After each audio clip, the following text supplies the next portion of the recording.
noite, seja muito bem-vindo ao nosso tempo de reflexão. É muito bom ter você com a gente, que seja um tempo em que Deus possa falar ao seu coração, à sua vida, e juntos nós possamos aqui entender o plano e o propósito de Deus para aquilo que Ele tem, para a nossa vida, e a maneira como Ele deseja trabalhar em mim, trabalhar em você, para podermos de alguma forma entendermos a vontade dEle. Eu quero iniciar esse momento convidando você para abrir a palavra de Deus lá no Evangelho de Mateus, capítulo 5, quando Jesus ele fala sobre as bem-aventuranças. Olha o que o texto nos diz. Vendo as multidões, Jesus subiu ao monte e se assentou, seus discípulos se aproximaram dele, e ele começou a ensiná-los dizendo: Bem-aventurados os pobres de espírito, pois dele é o reino dos céus. Bem-aventurados os que choram, pois serão consolados. Bem-aventurados os humildes, pois eles receberão a terra por herança. Bem-aventurados os que têm fome e sede de justiça, pois serão satisfeitos. Bem-aventurados os misericordiosos, porque alcançarão misericórdia. Bem-aventurados os puros de coração, porque verão a Deus. Bem-aventurados os pacificadores, porque serão chamados filhos de Deus. Bem-aventurados os perseguidos por causa da justiça, pois deles é o reino dos céus. Bem-aventurados serão quando por minha causa vos insultarem, vos perseguirem e levantarem todo tipo de calúnia contra vocês.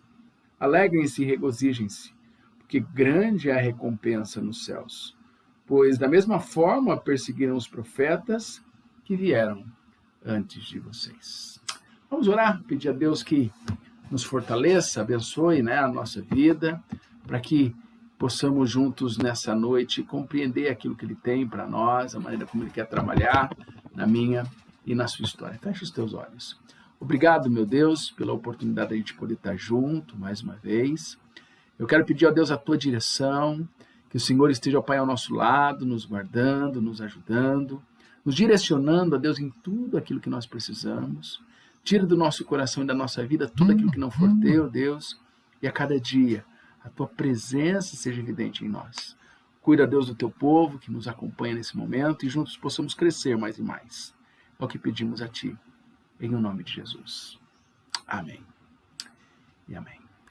Muito bem, queridos, nós temos ultimamente visto a importância de nós olharmos para a carta de João, lá em Apocalipse, e temos estudado ao longo das semanas aí sobre as 7 igrejas do Apocalipse. E hoje nós estamos basicamente na 6ª igreja, onde falaremos da igreja de Filadélfia. Então nós temos buscado aqui compreender um pouco daquilo que Deus tem nos ensinado através dessas igrejas, para que eu e você possamos crescer, eu e você possamos entender, e a partir daí, saber que Deus ele está justamente direcionando a minha vida, direcionando a sua vida, para que possamos, diante do Senhor, saber que Ele está cuidando de cada detalhe da nossa vida. Então, diante disso, hoje nós vamos falar um pouquinho sobre essa igreja, a igreja de Filadélfia, que é colocada diante do Senhor como uma igreja fiel, uma igreja que estava sofrendo por conta da perseguição, uma igreja que estava enfrentando situações um tanto que difíceis, mas que Jesus vem ao seu encontro e direciona a vida dela, dando a ela um novo direcionamento. Então, quando a gente para olhar para essa igreja, principalmente, a gente vê um momento em que essa igreja passa a ser alvo tanto dos judeus quanto do Império Romano, por conta do cristianismo, que na época era considerado como seita. E aí a gente vê, dentro desse processo, Deus trabalhando na vida, na história daquela igreja. Deus fortalecendo e mostrando para aquela igreja que ela não estaria sozinha, mas que Ele estaria ao lado dela, dando ânimo, dando força e assim fortalecendo a sua história. Então, quando a gente para pensar nessa igreja, uma das coisas que precisam vir ao nosso coração é que a verdadeira vitória, ela só é conquistada quando nós somos fiéis à palavra de Deus. E aí que nessa sexta igreja, ou seja, a igreja de Filadélfia, nós vemos que mesmo diante das adversidades, ela, diante de uma cultura local, diante de pessoas que estavam tentando demovê-los da fé, eles se mantêm fiéis ao Senhor. Eles buscam, de alguma forma, mostrar quem era o seu Deus. E veja, é importante a gente lembrar que no momento mais vulnerável da vida, Jesus, ele está com a gente. No momento que aquela igreja mais enfrentava uma situação difícil, eles viram que eles não estavam sozinhos, tanto é que Jesus vem ao encontro, Jesus dá a eles um direcionamento para que pudessem, sim, entender e direcionar suas vidas. E a partir daí, então, nós vemos Jesus mostrando a importância daquela igreja na qual ela tinha um propósito. Veja, queridos, quando a gente para pensar nas portas que Deus abre para a gente, né, a gente vê que não há nada maior do que quando Deus direciona a minha vida, quando Deus direciona a sua vida.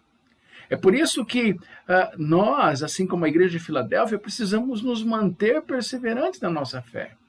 Mesmo diante das provações, porque talvez você que me acompanha tenha tido provações, lutas e dificuldades. Mas veja, a igreja de Filadélfia, ou seja, essa sexta igreja que recebe a sua carta, nesse estudo a gente vai ver que ela viveu uma vida na qual foi basicamente deixada de lado, na qual foram expulsos da sinagoga por fazerem parte de algo que na época era considerado como seita, ou seja, o cristianismo não era visto por bons olhos pelos judeus.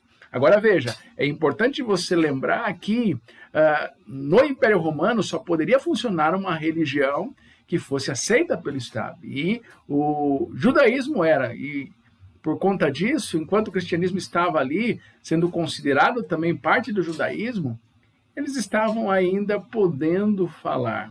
Mas à medida em que o judaísmo ele começa também a procurar atingir a parte do cristianismo, nós vemos nesse momento onde você acaba com isso tirando por parte das pessoas, né, a fé que elas precisariam justamente ou teriam direito de professar, teriam direito de colocar sua vida, teriam direito de enxergar e deixar Deus trabalhar em suas histórias. Então, veja que por essa razão, por serem considerados seitas pelos judeus, a igreja passou a ser perseguida pelo Império Romano. E por essa razão, muitos cristãos acabaram sendo mortos, porque as pessoas não olhavam para o cristianismo, principalmente no início, como uma religião que pudesse fazer diferença. Nós vamos ver aqui um vídeo, né, do reverendo Paulo Wong, no qual temos visto, né, ao longo dessa série da Right Now Media, em que nós vemos uma igreja que estava pautada a buscar o que Deus queria para a vida dela. E aí, ao longo do que você vai ver, são 8 minutos de vídeo, tá? Eu queria que você pudesse, ao ver, né, esse vídeo, você pudesse primeiro pensar nessas seguintes perguntas aí, ó. Como era o contexto da cidade de Filadélfia? Né? Como que era a cidade? Por que a igreja começou a passar perseguição? O que fez os cristãos sofrerem grande perseguição ali? Qual foi o motivo que gerou, e aí eu já adiantei um pouquinho para você isso, tá? Agora, como a carta a Filadélfia inverte certas lógicas que basicamente estão ali. Então, para você explicar isso, para você entender esse propósito. E uma quarta questão é, devemos fazer somente coisas extraordinárias para Deus? Ou devemos estar engajados em todo momento? Devemos estar prontos sempre a olhar para aquilo que Deus ele quer trazer para nós, principalmente no quesito de nos ajudar a ver o cuidado dele e a vontade dele para as nossas vidas. Então eu queria que você, a partir daqui, pudesse acompanhar comigo, tá? Esse vídeo que nos mostra simplesmente a maneira como Deus estava, sim, trabalhando na vida daquela igreja e a maneira como Deus se fazia presente diante da angústia, diante das lutas que eles passavam naquele presente momento. E o quanto eles não se deixaram levar pela perseguição. Pelo contrário, eles se colocaram na mão de Deus, permitindo que Deus assim os dirigisse. Então, acompanhe comigo mais esse vídeo.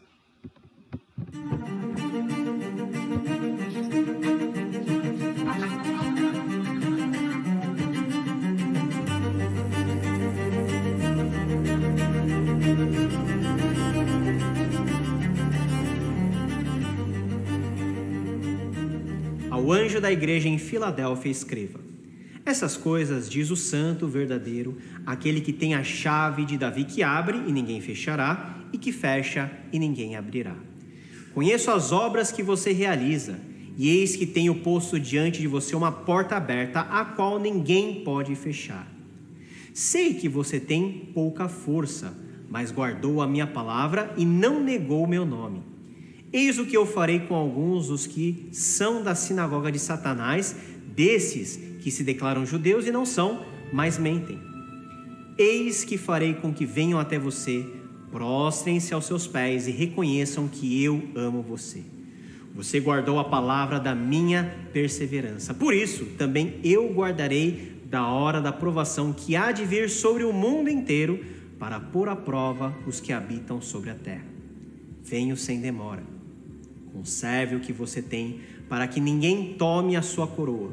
Ao vencedor, farei com que seja uma coluna no santuário do meu Deus, e dali jamais sairá. Gravarei sobre ele o nome do meu Deus, o nome da cidade do meu Deus, a nova Jerusalém que desce do céu, vinda da parte do meu Deus, e o meu novo nome. Quem tem ouvidos, ouça o que o Espírito diz às igrejas. Cresci em um ambiente comercial. Passeando pelas ruas do Brás e do Bom Retiro, eu percebia que muitos ostentavam em seus cintos molhos pesados de chave. Sim, cada chave daquela simbolizava uma posse, o controle de um ponto comercial. Ser dono de uma chave, tanto ontem como hoje, aponta para o quanto uma pessoa é poderosa ou detentora de posses. Ao enviar a sua carta, a sexta, à igreja de Filadélfia, Jesus se apresenta como aquele que tem controle não somente das chaves, mas também das portas. Há uma alusão clara a Isaías 22:22 que diz: porém sobre o ombro dele a chave da casa de Davi, ele abrirá e ninguém fechará, fechará e ninguém abrirá. E nesse sentido, ao mesmo tempo que João entendia que esse Jesus era o descendente de Davi, o verdadeiro Messias de Israel, ele era o detentor de todo o poder e soberania. A cidade de Filadélfia era também, à semelhança das outras cidades da Ásia Menor, conhecida pela sua idolatria. Era o centro de oração de diversos deuses do panteão greco-romano: Ártemis, Hélio, Zeus, Dionísio, Afrodite, entre outros. Interessante notar que mesmo em uma cidade conhecida pela idolatria, existia naquela região uma comunidade considerável de judeus que formaram para si sinagogas de reunião e prática da sua religião. E à margem da religião dos gregos e dos romanos, à margem desse judaísmo que era considerado uma religião lícita pelo império, estavam os cristãos, seguidores de Jesus de Nazaré, tendo que lutar para manter a sua fé e a sua forma peculiar de viver. Com certeza os cristãos eram a minoria não quista daquela sociedade. E ao que parece, os judeus expulsaram do meio deles todos os cristãos que antes eram judeus. E essa expulsão era problemática, pois em certa medida os cristãos eram poupados por serem considerados como parte da religião judaica. Como o judaísmo era uma religião autorizada, os cristãos, de forma direta, não eram atacados em vários pontos do império. Mas a partir do momento em que eles são expulsos das sinagogas, eles perdiam o guarda-chuva de proteção do judaísmo e ficavam totalmente expostos à perseguição direta dos romanos. Isso já havia acontecido em Esmirna e potencialmente podia acontecer com a comunidade em Filadélfia. Pois bem, Para os cristãos que se encontravam em situação de total desamparo e vulnerabilidade, Jesus lhes diz: eis que farei com que venham até você, prostrem-se aos seus pés e reconheçam que eu amo você. Você guardou a minha palavra da perseverança. Mesmo diante dos perigos, os cristãos de Filadélfia permaneceram fiéis a Deus. E mesmo sendo expulsos, eles não capitularam da sua fé. É muito interessante como a carta de Filadélfia inverte certas lógicas. Jesus, como o Messias de Israel, aquele que tem a chave de Davi, mostra-se favorável, não mais aos judeus que expulsaram do meio deles os cristãos, mas sim aos crentes que foram expulsos do meio dos judeus. Aqueles que originalmente eram o povo de Deus e aguardavam a vinda do Messias, estavam sendo abandonados pelo próprio Messias, que escolhera para si um outro povo, não mais pela procedência étnica, mas pela fé. Outro ponto é que Jesus demonstra a essa igreja fiel que eles seriam honrados pelo próprio Messias diante dos judeus que se julgavam os únicos dignos de serem alcançados pelo favor de Deus. Não vemos nessa carta ações claras de como os cristãos em Filadélfia mantiveram sua fidelidade a Deus e ao Senhor Jesus Cristo, exceto pela menção de sua obediência à palavra de Deus. Você guardou a palavra da minha perseverança, por isso também eu guardarei da hora da provação que há de vir sobre o mundo inteiro, para pôr à prova os que habitam sobre a terra. Aquele ato de obediência a Cristo seria recompensado de forma extraordinária. Por muitas vezes pensamos que devemos fazer coisas extraordinárias para Deus, não é mesmo? Talvez ser uma pessoa que corre os 4 cantos do mundo para pregar, ou um missionário a sacrificar a sua vida em uma tribo de nativos longínqua. Claro que de forma especial Deus chama seus agentes que são incumbidos de missões especiais. Mas para aqueles que, como eu e você, somos normais, aquilo que mais toca o coração de Deus e o agrada é a nossa disposição em nos mantermos perseverantes à sua palavra. O custo da perseverança para os cristãos em Filadélfia foi alto, mas isso não os impediu de permanecerem na palavra de Deus. A esses, Jesus promete a sua própria fidelidade. Jesus irá protegê-los de todos os males reservados para os ímpios no último dia. Jesus termina a carta incendiando o coração de seus leitores e ouvintes. Venho sem demora. Não era uma promessa de uma pessoa qualquer, era a garantia do próprio Senhor Jesus, o Messias verdadeiro. Diante dessa promessa, valeria a pena manter-se fiel, retendo e guardando, ouvindo e praticando a palavra que eles tinham, o Evangelho da salvação. Que tipo de sentimento a iminência da volta de Cristo causa no seu coração? Alguns sentem medo, outros receio de serem deixados para trás, mas não. Como aos crentes em Filadélfia, Jesus quer nos animar e alicerçar a nossa esperança na firme certeza de que em breve a trombeta soará e uma nova história será inaugurada em um novo mundo totalmente purificado dos males, do pecado e da morte.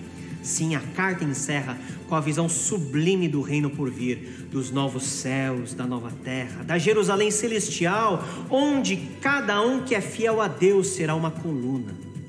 Nesse novo mundo, nossa identidade será totalmente transformada e receberemos um novo nome. Tudo bem, se hoje mesmo somos marginalizados e ridicularizados, perseguidos ou menosprezados, nosso depósito está guardado junto àquele que no dia certo e na hora certa há de vir sem demora para se encontrar com seu povo. A verdadeira vitória é conquistada à base da fidelidade à palavra de Deus, mesmo diante das adversidades. Você está disposto a lutar essa batalha e conquistar em Jesus a vitória derradeira?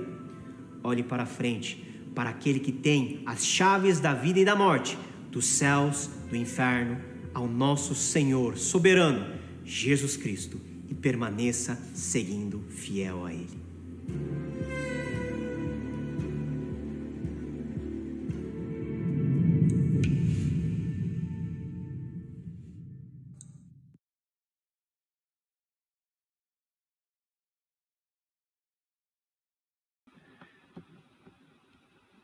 Essa é uma palavra desafiadora para nós, porque nos leva a justamente pensar na maneira como nós precisamos lidar com as perseguições. Até porque enfrentamos constantemente, né? No Brasil, nem tanto uma perseguição física, mas mais uma perseguição ideológica, onde por vezes a nossa fé é colocada em xeque, onde por vezes a nossa fé é simplesmente questionada, os nossos valores, a maneira como pensamos, e as pessoas sempre tentam nos demover, na realidade, de deixarmos de lado o que de fato é importante. Então, pensando, meus queridos, em tudo isso, nós devemos trazer, dentro do que o reverendo Paulo On disse, né, que ao Senhor pertence todas as coisas. Então, veja, Jesus, quando escreve essa carta a Filadélfia, ele apresenta justamente como aquele que tem o controle das chaves das portas. Lembra o que ele mostrou lá em Apocalipse, capítulo 22, versículo 22? Onde ele nos mostrou sobre a importância de nós colocarmos o nosso coração para entendermos o que está lá. Olha lá o que o texto diz. Darei a ele a chave da casa de Davi, o cargo mais elevado da corte. Quando ele abrir as portas, ninguém poderá fechá-las. Quando fechar as portas, ninguém poderá abri-las. Ou seja, nós vemos claramente a maneira como esse texto se refere a Jesus. E a maneira como Jesus ele se mostra como aquele que tem o controle sobre todas as coisas. Então, é importante a gente trazer aos nossos corações a certeza de que a nossa vida está nas mãos de um Deus que conhece o que eu preciso. Agora, veja, uma das coisas importantes que nós vimos também no vídeo é que a cidade de Filadélfia, ela se assemelhava a outras, porque aqueles cristãos que ali estavam, que eram, na verdade, uma minoria, eles acabaram sendo expulsos pelos judeus do meio deles. E isso, na verdade, causou um certo desamparo, como eu disse para vocês no início, porque eles começaram a ter uma perseguição maior por parte do Império Judeu.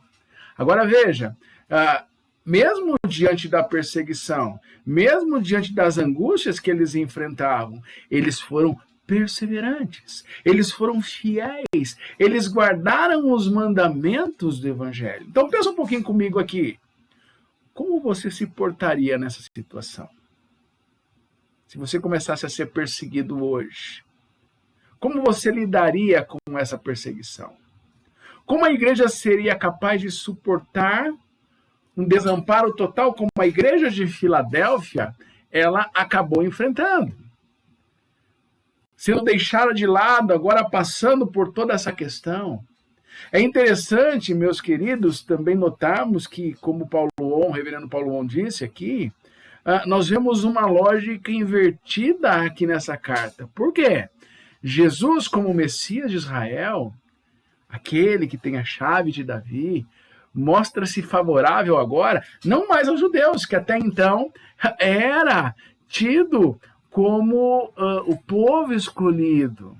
Né? Jesus sai da maneira étnica de ser e passa, na verdade, a apoiar aqueles que eram gentios até então, os não-judeus. Por quê? Por conta dos judeus expulsarem do meio deles aqueles cristãos. Mas veja, aos crentes que foram expulsos, Jesus se fez presente. A fidelidade daqueles crentes traz a honra especial do próprio Messias, que faria até mesmo dos judeus que estavam julgando eles.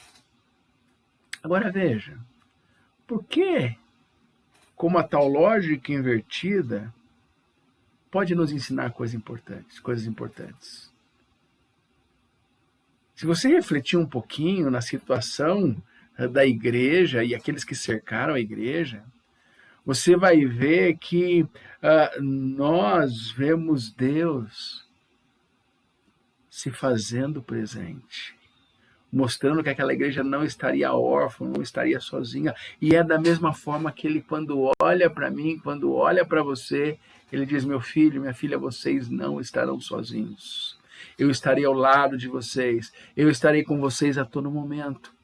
Por essa razão, veja, Deus agiu de maneira surpreendente, capacitando aquele povo, capacitando aquela igreja, sustentando aquela igreja em meio às tribulações que eles enfrentavam.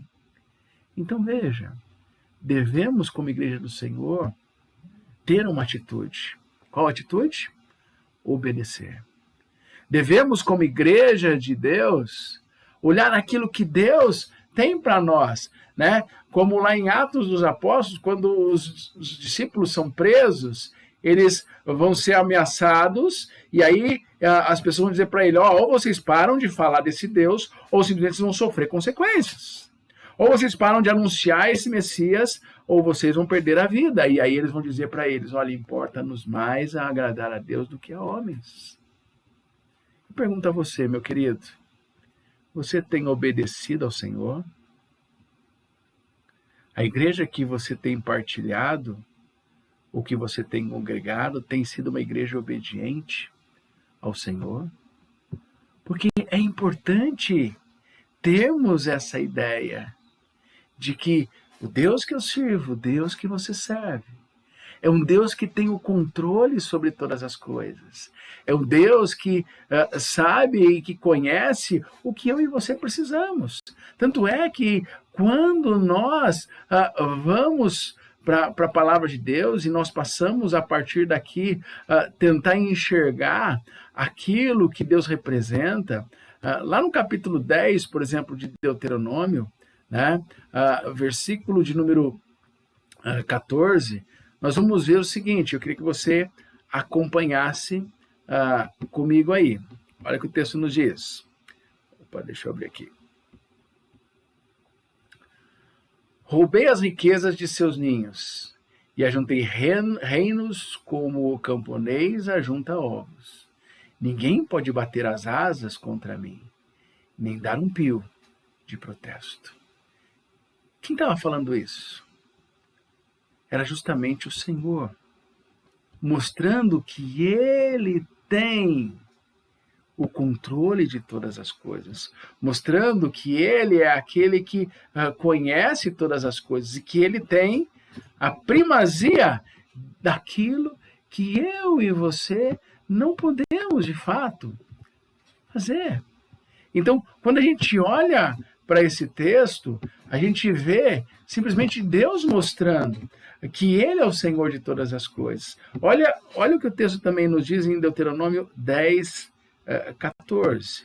O texto diz assim, vamos lá, veja os mais altos céus e a terra, e tudo que nela há, pertencem a quem o texto está dizendo aqui? Ao Senhor, seu Deus. Ou seja, Deus é aquele que fortalece a nossa história. Deus é aquele que direciona as nossas vidas. Deus é aquele que nos mostra a sua vontade e que a cada momento direciona as nossas vidas. Entenda, nada foge do controle de Deus. Nenhum plano pode se concretizar se não for a vontade dele. Às vezes a gente fica preocupado em ver tanta coisa acontecendo. Veja, o que aquele povo faz? O que aquelas pessoas fazem diante da perseguição? Elas não ficam atemorizadas, mas elas confiam única e exclusivamente no Senhor, porque elas sabem que se Deus está com eles, nada vai acontecer, porque Ele é o Senhor da história. Ele é aquele que fortalece as suas vidas. E é onde, então, eu e você precisamos trazer ao nosso coração essa realidade. Por isso que Deus quer que eu e você aprendamos a obedecê-lo. Olha o que o texto nos diz lá no livro de Êxodo, capítulo 19, versículo de número 5. Olha o que o texto vai dizer para a gente. Agora, se me obedecerem e cumprirem a minha aliança, serão meu tesouro especial entre todos os povos da terra, pois a terra me pertence. Veja que coisa linda, meus queridos, o que a palavra de Deus nos apresenta. Deus está dizendo, se vocês obedecerem, porque aí não é a ideia de troca que Deus está dizendo, mas a ideia de, olha, se o coração de vocês estiverem com o intuito, com o desejo de obedecer, ele diz, vocês vão ser o meu tesouro especial dentre todos os povos. Porque eu sou o dono de todas as coisas. Como isso precisa aquecer o meu e o seu coração, queridos? Como isso precisa trazer para a minha vida e para a sua vida a direção de que Deus está no controle da minha e da sua existência. E é por isso que nós precisamos a cada instante saber que Ele cuida de nós. O nosso futuro está nas mãos de Deus. De um Deus que breve voltará, de um Deus que virá para a sua glória. Agora, como você se sente sabendo que Deus é infinitamente poderoso? Como você se sente sabendo que a Ele pertence todas as coisas? Você deveria se sentir como Filadélfia, porque ela enfrentou a perseguição, ela enfrentou o desamparo dos homens. Agora, nós não estamos, assim como ela, isentos de passar por isso. Mas, porém, assim como ela, eu e você precisamos fitar os nossos olhos ao Senhor. Precisamos saber que Ele cuida de nós. Precisamos saber que Deus está no controle de todas as coisas. E é por isso que eu e você precisamos a cada dia não nos atemorizar com as situações da nossa vida. Não nos atemorizar diante daquilo que acontece conosco. Olha o que nos diz o texto de Mateus, capítulo de número 6, do versículo de número 30. Olha o que o texto nos diz. E se Deus veste como tamanha de beleza as flores silvestres que hoje estão aqui e amanhã são lançadas ao fogo, não será muito mais generoso como vocês, gente de pequena fé? Então por que você vai ficar preocupado? Por que você vai deixar a ansiedade tomar conta de você? Mesmo diante das perseguições, mesmo diante da luta, por que você não vai confiar que Deus está no controle da sua vida? Por que você vai perder de vista aquilo que Deus quer fazer no seu coração? Então, é momento de você trazer o que Deus quer fazer na sua história. É momento de você entender que Ele está no controle de todas as coisas. As promessas de Deus ao seu povo é sempre a mais bela, é sempre a mais poderosa. E ela é maior do que toda e qualquer perseguição que eu ou você possamos enfrentar, meus queridos. Por isso nós devemos manter-nos fiéis ao Senhor. Sabe por quê? Porque Ele é o Senhor de toda a glória. Ele é o Criador, Ele é o sustentador de todas as coisas. Por isso é que nós precisamos entender qual é o cuidado do Senhor para comigo e para com você. Deus tem cuidado de você diante da perseguição? Deus tem cuidado de você diante das suas lutas, diante das suas angústias? Deus tem estado com você em meio às tribulações que você tem enfrentado? Porque nesse mesmo capítulo que nós lemos, nós vemos o Senhor Jesus, Ele mostrando por que vocês estão ansiosos, por que vocês estão preocupados, por que você está se deixando levar por aquilo? Vai acontecer isso, vai acontecer aquilo. Deus é o Senhor da nossa história.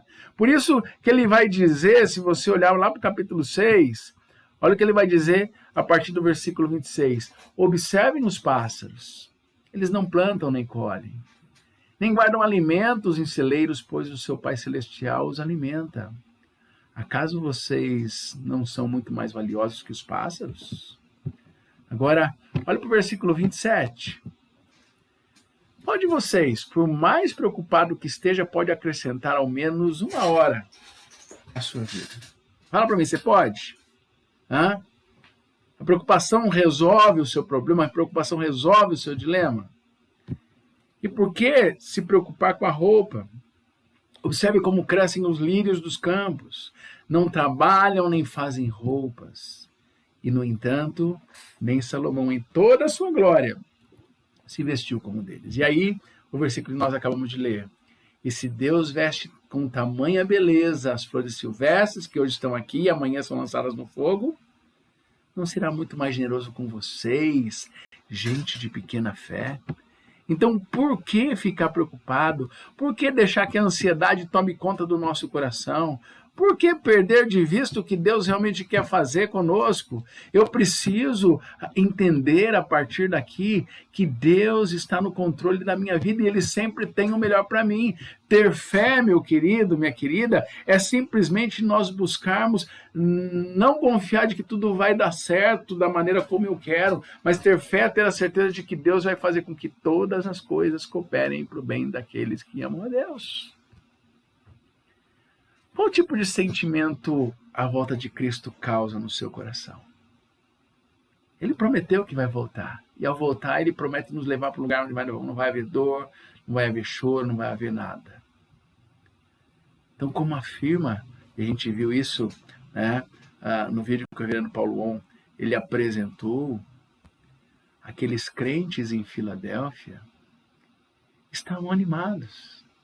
Estavam alicerçando a sua esperança, não naquela tribulação que eles estavam enfrentando, mas na trombeta que em breve soaria, na nova história que seria iniciada, uma história eterna, uma história abundante, uma história na qual esse Deus está escrevendo, dando qualidade, dando a eles ânimo para lidar.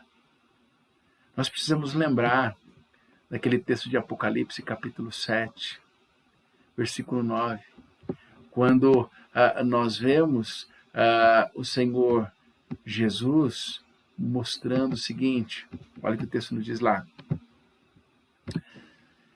Depois disso vi imensa multidão, grande demais para ser contada, de todas as nações, tribos, povos, línguas em pé, diante do Cordeiro, diante do trono e diante do Cordeiro, e usavam vestes brancas, e seguravam ramos e palmeiras, e gritavam com grande estrondo, a salvação vem do nosso Deus, que está sentado no trono do Cordeiro.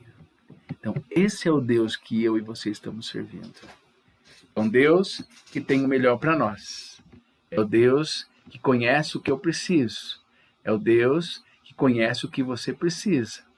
E é o Deus que me chama e chama você para podermos depositar a nossa esperança.